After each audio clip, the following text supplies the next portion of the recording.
Elisabeth de Fontenay. J'avais annoncé il y a 15 jours que je parlerais d'écrivains catholiques qui ont su par leurs livres défier la doctrine d'une église peu sensible à la souffrance des animaux et peu favorable à leur défense. Mais ce sera partie remise, car il m'a semblé urgent de réfléchir sur un fait d'actualité, l'euthanasie programmée de 2 éléphantes de 42 et 43 ans qui seraient atteintes de tuberculose. Cette maladie est présente depuis l'an 2000 chez de nombreux animaux de cirque, y compris des primates, appartenant, faut-il le rappeler, à des espèces menacées.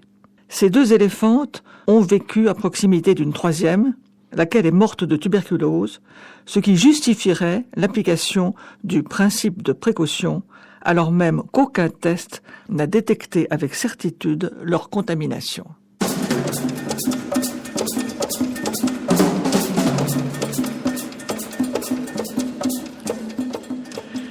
Je ne cacherai pas que je vois au premier abord quelque chose d'un peu excessif dans le battage médiatique à ce sujet, alors même que de grands malades meurent encore dans la solitude et la souffrance, et que des êtres humains se font assassiner et violer quotidiennement, y compris et surtout en Inde, première patrie des éléphants. Mais il me semble en fin de compte que le sort de ces 2 éléphantes soulève une interrogation plus radicale que celle de leur euthanasie, et qu'elle doit donner lieu à une colère et une pitié beaucoup plus profonde. Précisons d'abord les faits. Il y a plus de 10 ans, le cirque Pinder avait confié ces 2 éléphantes au parc de la Tête d'Or, le zoo de Lyon. Elles ont été placées en isolement depuis janvier 2011 parce que présumées atteintes de tuberculose. Sur la demande du ministère de l'Agriculture, le préfet du Rhône a publié le 11 décembre dernier un arrêté réclamant leur abattage, ce qui a fait réagir l'opinion. Le directeur du cirque Pinder, quelle farce, a lui-même mobilisé les défenseurs des animaux pour sauver les 2 éléphantes qu'il avait offertes à sa fille pour son anniversaire. Je ne peux pas les reprendre, avoue-t-il, car elles ne s'entendent pas avec les autres éléphants du cirque. Ils se battent. Comme l'efficacité d'un traitement n'est pas garantie et que la tuberculose est susceptible de se transmettre de l'animal à l'homme, cette affaire constitue un problème de santé publique. La maladie peut être traitée par des antibiotiques, mais en raison de sa polyrésistance, on recommande dans les écoles vétérinaires françaises de proposer l'euthanasie quand elle est détectée chez un animal. Un sursis a tout de même été accordé aux 2 éléphantes. Le préfet a en effet suspendu l'arrêté pour permettre au directeur du cirque de déposer un recours au tribunal administratif, ce que celui-ci a fait. Or, le tribunal administratif de Lyon a donné raison au préfet du Rhône, qui a donc ordonné l'abattage des animaux au titre de l'intérêt général et du principe de précaution. Mais, le 2 janvier dernier, le Conseil d'État a déclaré recevable le pourvoi en cassation formé par le cirque Pinder. Il ne rendra toutefois pas sa décision avant plusieurs semaines.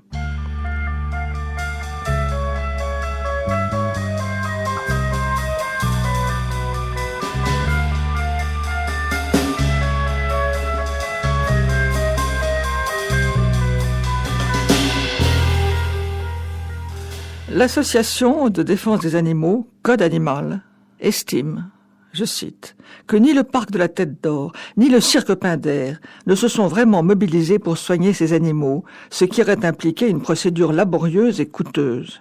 Et le porte-parole de l'association ajoute ne pas savoir si l'euthanasie n'est pas, à tout prendre, la meilleure solution pour ces 2 malheureuses qui souffrent aussi de troubles du comportement liés à leur captivité. Ne fallait-il pas tout simplement les laisser dans la nature où elles sont nées et ne pas les enfermer dans un zoo ou dans un cirque? Là se trouve en effet le fond de la question. Aristote disait que l'éléphant est la bête qui dépasse toutes les autres par l'intelligence et l'esprit. Du reste, en l'état actuel des connaissances, l'éléphant est, avec l'être humain, le dauphin, le corbeau et certaines espèces de grands singes, l'une des rares espèces animales à réussir le fameux test du miroir. Lorsqu'on marque d'une tache le front d'un éléphant, en un point qu'il ne peut voir directement, et qu'on lui présente un miroir, il passe sa trompe sur la tache, démontrant ainsi qu'il a reconnu son image et donc qu'il a une certaine conscience de lui-même. On sait aussi que les éléphants éprouvent comme un sentiment de deuil face à la mort d'un de leurs congénères. Ils reconnaissent le squelette d'un des leurs, même des années après.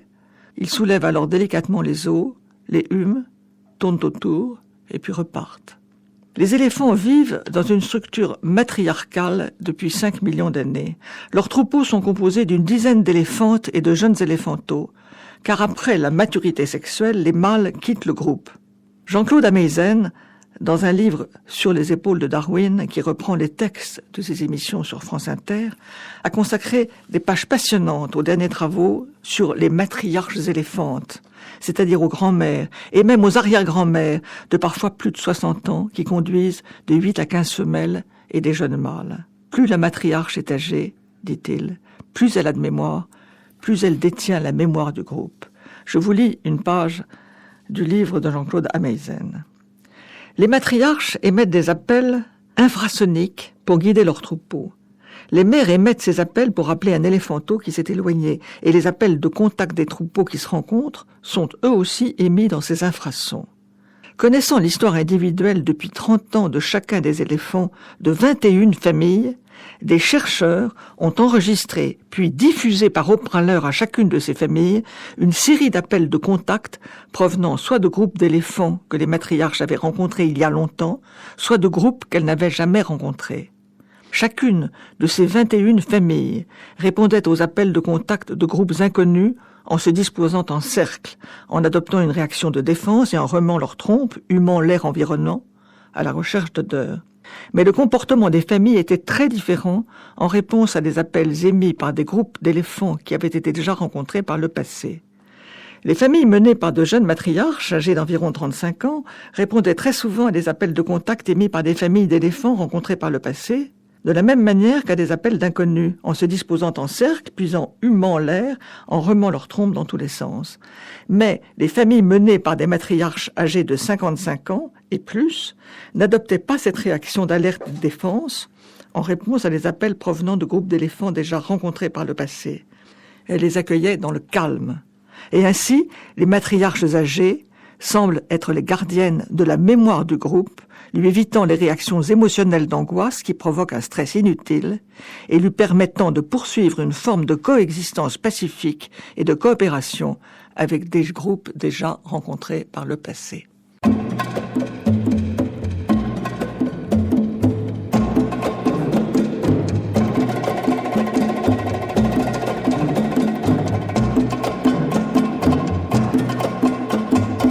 C'est le principe et la réalité du cirque animalier que je tiens à mettre en cause à propos de ces deux éléphantes qui auraient pu devenir des matriarches.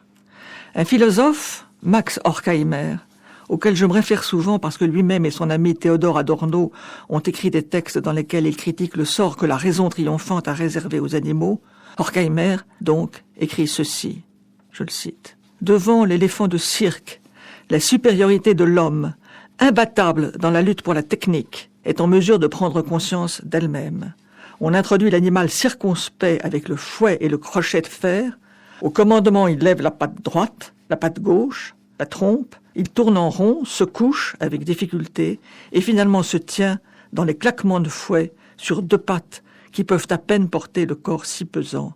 Voilà ce que doit faire l'éléphant depuis bien des siècles pour plaire aux hommes. Dans ce manège, la figure de l'éléphant contraste avec la bêtise des spectateurs, comme l'image de la sagesse éternelle qui consent, parmi les bouffons, à quelques gestes bouffons pour avoir la paix. » Fin de citation. Les animaux sauvages dans les cirques sont contraints à exécuter des contorsions contre nature. On fait d'eux des clowns ou des jouets, on les torture et on manque d'un respect élémentaire envers leur espèce, ce qui entraîne chez les individus de graves troubles de comportement. Alors que la législation des parcs zoologiques ne cesse de se durcir, les cirques, véritables zones de non-droit, sont systématiquement épargnés à cause de leur caractère itinérant. On parle de réviser la loi depuis 2001. L'organisation de défense animale, One Voice, dénonce le fait que les animaux sauvages voyagent dans des remorques exiguës, qu'ils peuvent rester enchaînés, enfermés en plein soleil, sans eau fraîche disponible, sans distraction, ne disposant pas de l'espace minimal nécessaire à l'expression de leur comportement naturel. Quant à leur sortie, elle consiste en tour de piste face à un public hilar, aux applaudissements effrayants. C'est par la force qu'on leur a enseigné les tours qu'ils sont contraints de reproduire. Dans les coulisses, la violence n'a plus de limite et de l'aveu même des dresseurs, la terreur seule permet d'obtenir des animaux sauvages l'exécution d'un numéro. Les positions qu'on oblige les éléphants à prendre sont douloureuses et ajoutent à leur souffrance morale. Oui, leur souffrance morale, puisque certains d'entre eux se laissent mourir.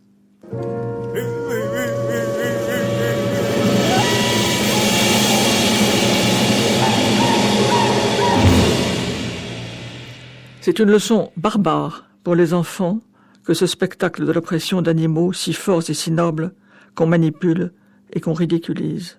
Rien n'est enseigné aux enfants sur la disparition de leur habitat, sur le braconnage, sur le fait qu'il faut les tuer pour s'emparer de leur défense. Quand fera-t-on cesser, par une législation contraignante, ce scandale du cirque animalier? Il faut que les menaces qui pèsent sur ces deux éléphantes nous réveillent et nous mobilisent pour de vrai. Vivre avec les bêtes, tous les dimanches sur France Inter, à partir de 15h. Élisabeth de Fontenay, Alain Bougrain-Dubourg.